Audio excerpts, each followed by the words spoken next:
Assalamualaikum warahmatullahi wabarakatuh. Salam sehat dan semangat selalu untuk kita semua. Salam olahraga. Selamat datang dalam video pernyataan diri dosen dalam unjuk kerja Tridharma Perguruan Tinggi. Perkenalkan, saya Arda Tonara, dosen program studi pendidikan jasmani, Fakultas Ilmu Pendidikan Universitas Muhammadiyah Mahakarya Aceh. Saya merupakan dosen pengampu mata kuliah praktek dan teori, sarana dan prasarana olahraga. Video ini merupakan bentuk komitmen saya dalam menjalankan Tridharma Perguruan Tinggi, khususnya pada pelaksanaan pembelajaran yang bermutu, relevan, dan aplikatif sesuai dengan kebutuhan mahasiswa program studi pendidikan jasmani. Untuk selengkapnya, saksikan video saya berikut ini. Assalamualaikum warahmatullahi wabarakatuh. Waalaikumsalam warahmatullahi wabarakatuh. Ya, bertemu lagi dengan saya di mata kuliah sarana dan prasarana. Ya, ini kita pertemuan kedua. Ya, kita sudah 2 minggu masuk. Jadi pertemuan pertama itu kita perkenalan dasarnya. Nah, ini masuk kita pertemuan kedua dengan materinya itu konsep dan prinsip. Ya. Jadi di pertemuan kedua ini Bapak akan menjelaskan dulu capaian pembelajarannya, ya. Apa itu capaian pembelajarannya? Bisa nanti kalian lihat di slide yang ada di depan, ya. Nah, ini capaian pembelajaran prodi yang dibebankan pada MK tersebut di mata kuliah sarana dan prasarana. Ya, itu ada 4 item. Yang pertama itu S1. S1 itu apa? Sikap. Ya, itu penilaiannya di sini. Apa itu sikapnya? Memiliki karakter nasionalis dan religius di mata kuliah sarana prasarana ini. Yang kedua itu P. P1, P-nya itu apa? Pengetahuan. Ya, pengetahuannya mampu menjelaskan dan menunjukkan sikap positif. Ya, dan silakan bisa dibaca. Ya. Terus yang KU ya, yang KU itu keterampilan umum. Ya, nanti bisa dibaca, mampu menerapkan konsep teoritis dalam perencanaan ataupun pengolahan. Yang selanjutnya ada KK. Kakak itu ada keterampilan khusus. Nah, di sini yang lebih mampu merancang solusi praktis dan prosedural dalam mengelola sarana dan prasarana. Ya. Nah, ada juga capaian pembelajaran mata kuliah ini. Ada CPMK 1, CPMK 2 sampai 4. Ya, itu datangnya dari yang ke atas. Ya, ini bisa kalian lihat. Nah, selanjutnya itu ada subnya. Sub CPMK itu ada 8 item. Nanti kalian bisa baca ya. Ini lanjut ada koleransi CPMK-nya. Nanti ada di pertemuan-pertemuan nanti akan kita ini kan ini ya. Itu pertemuan-pertemuan nantinya. Nah, lanjut. Nah, pengertian dari sarana dan prasarana Bapak sudah pernah ngulang ya di dasar kemarin, minggu kemarin Bapak sudah katakan sarana itu apa? Tempat, Pak. Tempat. Bukan, sarana itu bukan tempat ya. Sarana itu alat. Ya, tempat itu kembali ya. Baik ya, ya. Prasarana itu yang fasilitas fisik. Ya, fasilitas fisiknya. Nah, di situ ya, sarana ini ketika kita dalam olahraga, ketika tidak ada sarana kita tidak bisa, apalagi prasarananya. Contoh nih, ya, sarana di bola voli apa? Bola, net, ya. Nah, prasarananya apa? Lapangan. Ya, tiang itu tiang basket. Tiang voli itu sarana apa prasarana? Prasarana. Ya, untuk tempat netnya. Ya, ketika tidak ada tiang Kalian bisa main nggak? Enggak. Kan? Nah ini pentingnya mata kuliah ini di pendidikan jasmani ini. Ya, nih, nah di sini sudah jelas ya sarana, alat atau perlengkapan, ya, yang digunakan dalam aktivitas pendidikan jasmani, ya. Terus prasarana itu fasilitas fisik, ya, seperti lapangan, ya, tiang. Nah, jadi pengertian sarana dan prasarana itu, sarana adalah alat, ya, alat atau perlengkapan yang digunakan dalam aktivitas pendidikan jasmani, ya. Nah, tadi udah dibilang apa contohnya, seperti net, ya, bola dan raket. Nah, prasarana adalah fasilitas fisik, itu lapangan, nah, dan tiang. Jadi keduanya saling melengkapi dalam mendukung tujuan pembelajaran jasmani. Artinya ketika salah satu tidak ada, ya, tidak ada, misalnya prasarananya tidak ada, cuman ada sarana, kira-kira dapat nggak proses pembelajarannya? Enggak. Ya, kenapa? Karena keduanya saling melengkapi, harus ada keduanya. Jadi nanti ketika kalian menjadi guru di suatu sekolah, ya, kalian harus menguasai ini, sarana prasarana ini, ya. Ketika kalian bolanya ada, ya, sarananya ada, tapi prasarananya ini nggak dukung ini. Jadi kalian bisa buat alasan kalian kepada kepala sekolah untuk dibuat lapangan yang multi. Jadi kalian waktu di SMA pernah nggak lihat sarana prasarana yang multi? Jadi yang multi ini di situ dari basket, bola voli, di dalamnya raket, ya, itu dijadikan satu karena melihat kondisi lapangan cuma bisa dibuat multi, tidak boleh dipisahkan. Misalnya, dapat nih, bisa nih 3 lapangan jadi di dalam satu tempat. Nah, itu di prasarana yang untuk fasilitasnya, ya. Nah, kita lanjut. Ada prinsip pengelolaan sarana dan prasarana. Nah, di sini ada 4 item. Yang pertama efisiensi, ya, pemanfaatan fasilitas secara optimal, ya. Nah, di sini pemanfaatan, misalnya seperti Bapak bilang tadi multi, ya. Multi itu bisa basket, lapangan bola basket itu bisa nggak di multi? Bisa nggak? Bisa, ya. Apa saja yang terdapat itu? Basket, bulu tangkis, bola voli, futsal. Kira-kira dengan ukuran lapangan basket itu sama nggak? Sama.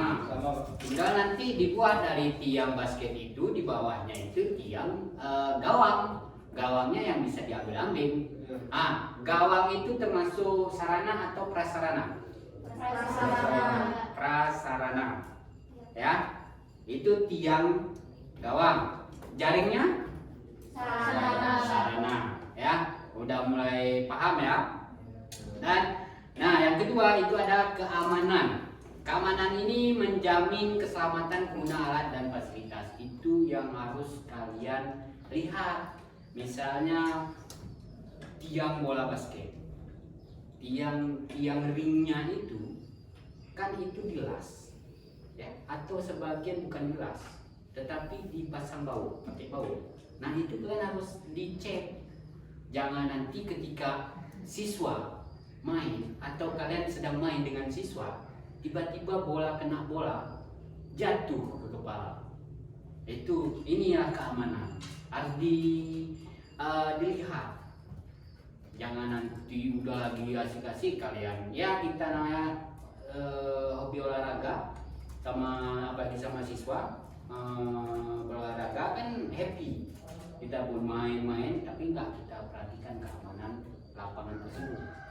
Ya, itu. Yang ketiga, keberlanjutan. Ya, keberlanjutan ini pemeliharaannya. Ketika tadi dari keamanan, oh ada yang terjadi nih, ini udah rapuh nih, ini bisa jadi kecelakaan nih. Nah, ini keberlanjutan pemeliharaan.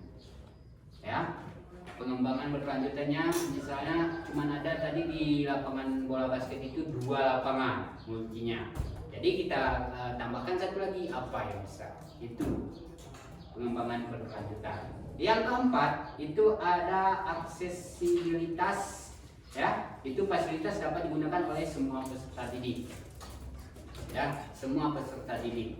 Itu semua. Itu saya rasa, Bapak rasa itu kalian sudah merasakan sewaktu kalian sekolah. Ya, kalian fasilitas misalnya lapangan voli, kalian bermain voli di situ, kalian nikmatin basket yang ada lapangan basket di sekolahnya dulu, kalian nikmatin ya. Nah, kita lanjut. Ya, sampai di sini ada pertanyaan? Ya, apa Gigi? Bapak, kita kan di sini kan sebagai salah satu calon-calon untuk guru PJOK. Ya. Nah, pertanyaannya Pak, bagaimana kita bisa menerapkan prinsip efisien dalam mengelola sarana prasarana olahraga di sekolah? Ya, baik, dalam pengelolaan sarana prasarana ya, efisiensi ya dan berkelanjutan di sekolah itu. Nah, ketika ada lapangan yang minim di sekolah ya, yang minim, kita harus atur jadwalnya per kelasnya. Oh, misalnya kita ada kelas ya hari ini kelas siapa nih? Kita atur jadwalnya supaya semua kelas itu dapat bermain, menikmati fasilitas olahraga tersebut. Ya, itu. Jadi kita harus pandai-pandai kita mengatur itu semua.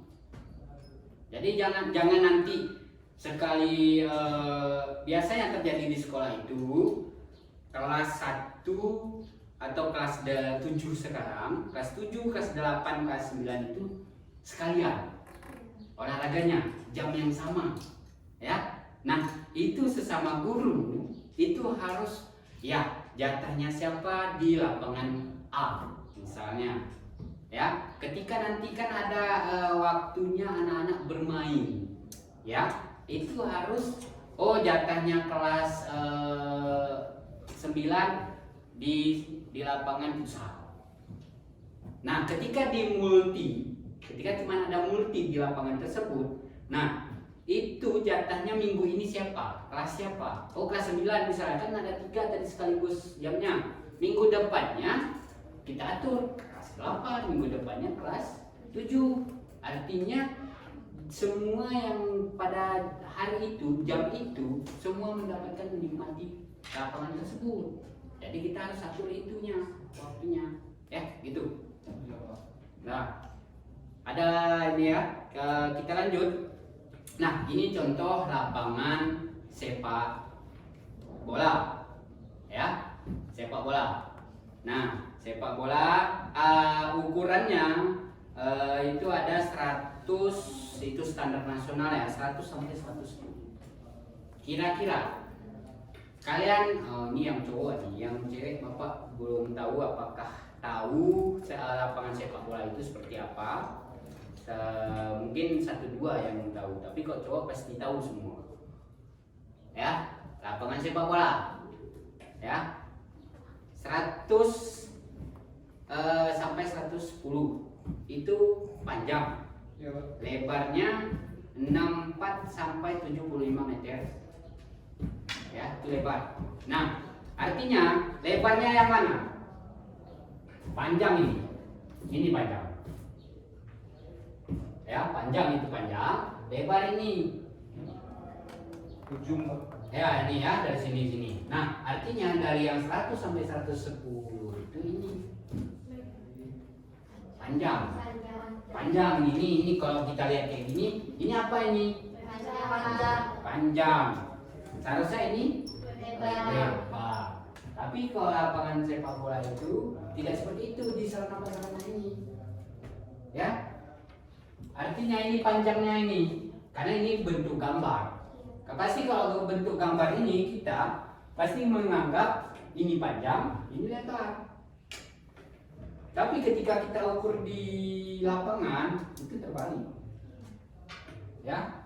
Ya, Pak. Nah, ini ada komponen-komponennya, itu ada gawang, garis tengah, titik penalti dan area penalti. Ini gambarnya. Ada permukaan, itu rumput alami atau sintetis. Ya, sintetis. Ya. Nah, lanjut, ini lapangan voli. Ada yang hobinya voli di sini? Ada ya? Ada, Pak. Ada voli. Nah, ini yang ukuran yang hobi voli harus tahu ukurannya nih. Jangan nanti nggak tahu ukurannya nih, contohnya ukurannya. Ya, ini lapangan voli. Ini lapangan bola basket tadi. Ya. Nah, yang Bapak maksud tadi ini tiang ininya. Nah, itu yang harus ada pemeliharaan rutin. Karena ini rentang. Kalau basket itu biasanya terjadi. Ringnya itu ring ini tiang itu. Nah, itu ya. Ya, apa yang ditanyakan Sarah? Jelaskan peran penting sarana dan prasarana dalam menunjang kualitas pembelajaran pendidikan jasmani. Ya, jadi sarana prasarana ini sangat penting ya dalam ini. Kenapa? Karena tanpa ada sarana prasarana itu pembelajaran di dalam jasmani ini pembelajarannya itu tidak efisien, ya, tidak dapat. Ya, kenapa? Di sana gini. Contohnya tadi di sarana. Ya, sarana itu kan ada net, ada bola, ya, dan sebagainya. Jadi prasarananya ada lapangan, tiang, ya kan. Ketika salah satunya nggak ada, pembelajaran kurang. Nah, di dalam proses pembelajaran itu kan ada misalnya teknik-teknik ya. Ada teknik ini dalam misalnya bola voli, basket, sepak bola. Itu kan perlu dipraktekkan. Ya, kita dalam pendidikan jasmani itu kan guru itu mempraktekkan langsung. Seperti apa sih menendang bola? Kan nggak mungkin batu kita tendang, kan nggak mungkin. Nanti kembung kakinya, kan nggak mungkin. Ya, itu makanya sangat penting sarana prasarana ini kita pelajari. Ya, karena ketika tidak ada net, di permainan bola voli, ya, cuma ada bolanya nih. Kira-kira bisa main? Tentu bisa main, tetapi proses pembelajarannya tidak sempurna. Kenapa? Ada peraturan, ya. Ketika nanti dia misalnya mau servis, ini kita belajar servis ya hari ini. Nah, dari lapangan di luar. Bapak kasih tunjuk ya. Lapangan tadi ada lapangan volinya. Ini lapangan. Kan servisnya dari sini. Lapangan. Ketika tidak ada net, bagaimana tahu melewati net? Kan nanti bisa saja di bawah. Oh, servis rupanya ternyata di dekat net itu cuma 1 meter tingginya. Seharusnya melewati net itu ada 2 meter. Dia harus ada 3 meter. Gitu, makanya proses pembelajarannya itu tidak sempurna. Jadi sangat penting, ya. Mungkin itu saja, ya. Setelah ini kita akan ke lapangan untuk mengukur lapangan bola voli kita apakah standar atau tidak. Bagaimana cara mengukurnya? Nah, itu, ya. Baik. Jadi tadi kita sudah masuk materinya, ya. Hari ini kita coba bagaimana sih mengukur lapangan itu, ya. Iya, Pak. Jadi kita coba praktek. Ini Bapak sudah bawa alat ukur yang namanya meteran, ya. Nanti kita ukur panjang, ya. Panjang lapangan ini kan bola voli. Jadi kita lapangan bola voli panjangnya, lalu lebar. Ya, setelah itu dari sini ke titik garis apa ini namanya? Serang. Garis serang. Ya, berapa meter? Nah, dari serang ini ke tengah berapa meter? Ya, ayo kita praktekkan bagaimana mengukurnya. Yang lain bisa mundur sedikit. Nah, satu orang. Jadi satu orang, Didik, kita coba tarik, Didik tarik. Abadi, pindahkan dulu kursinya. Bentar.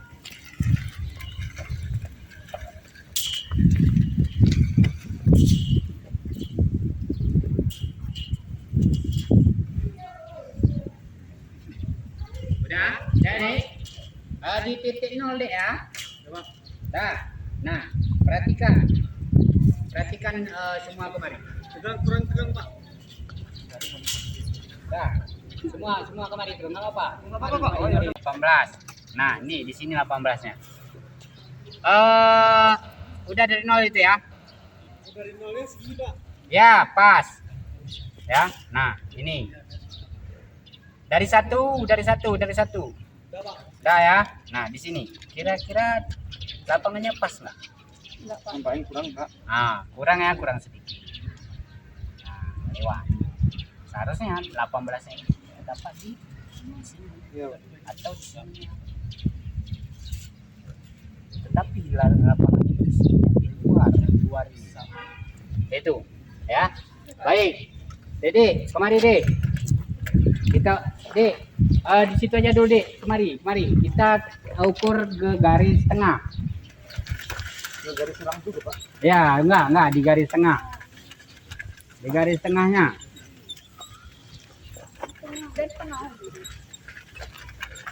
Coba ngomong. Garis tengah Dek, garis tengah yang tengah berapa? 18 dibagi 2 berapa? 9. Ya, seharusnya 9. Ini 9 meter. Ya. Masih di mana ini? Masih belum ya. Seharusnya di 9-nya itu. Udah deh. Bentar deh. Nah, 9-nya taruh di sini. Ya. Nah, untuk garis terang ke sini berapa meter kita ukur. Tadi ada 9 ya, 9 berarti ada 6. 6 masih di sini. Di dalam, seharusnya di luar. 6-nya, artinya belum. Jadi dari titik terang ke tengah itu ada 3 meter. Ya. Nah, itu cara mengukur lapangan. Oh ya, lebarnya belum ya. Lebarnya lapangan voli itu lebarnya berapa? Ada yang tahu? Ada yang tahu? Ya. Lebar lapangan voli itu 9 meter. Ya. Nah, ini dapat ini. Lebarnya berapa? Ya. Dapat 9. Nah, itu cara mengukur. Nanti kalian bisa membuat lapangan voli, lapangan basket, tapi kan harus tahu dulu ukurannya ya, standar nasionalnya ya. Tadi ada nih gini ukurnya. Nah, kamu tarik ke atas. Nah, kamu pegang ini ukurannya nih. Lepaskan. Belum ininya meterannya ya. Nah, dah. Ini kamu tarik ke bawah, baik ke bawah belum belajar. Tarik dulu ke bawah, belum. Tarik pelan-pelan. Terus, belum.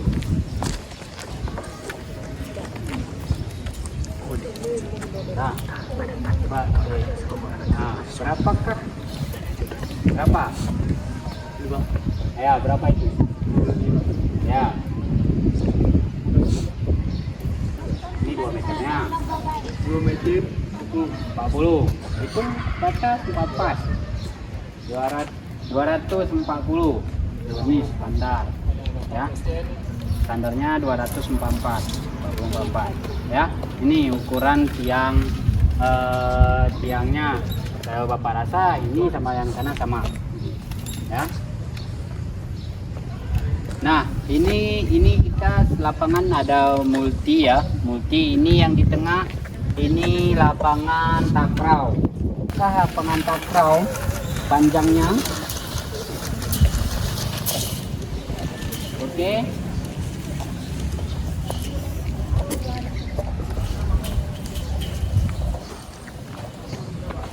Lapangan takraw mana ya? Coba bantu bapak satu orang sini. 12, 40 ya, panjangnya 1340, lebarnya coba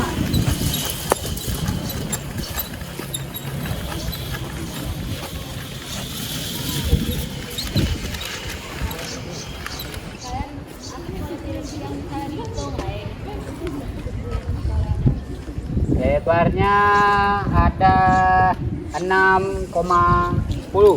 Itu lapangan takraw standarnya ya. Mungkin baik, coba kemari.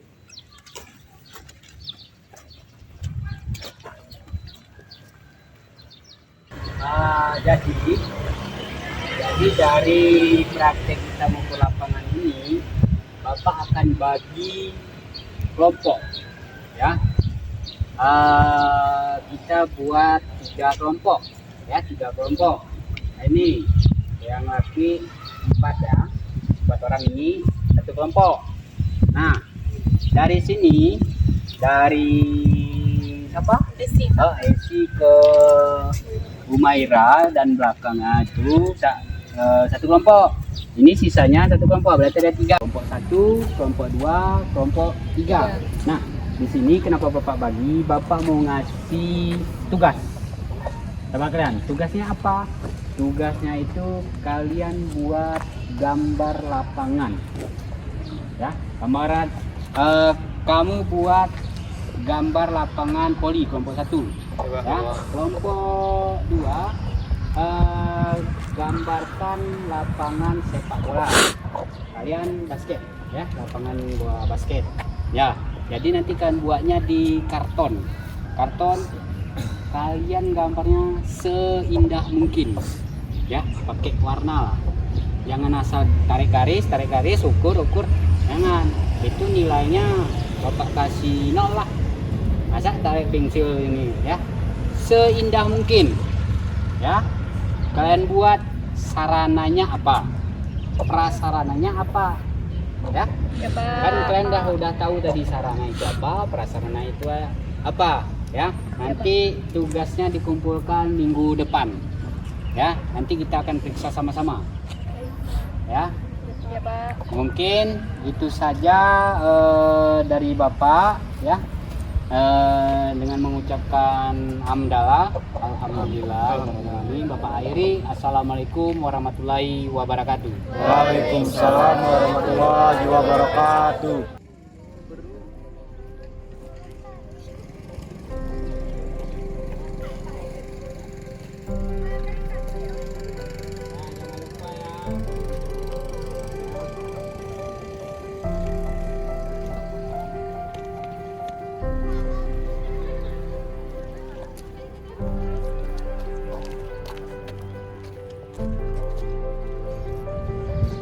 Oke, baik.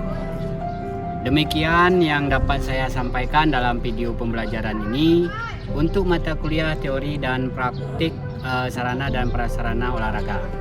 Semoga apa yang saya upayakan ini dapat memberikan kontribusi nyata dalam pengembangan kualitas pendidikan, khususnya di bidang pendidikan jasmani. Terima kasih atas perhatiannya dan kesempatannya. Saya ucapkan wassalamualaikum warahmatullahi wabarakatuh.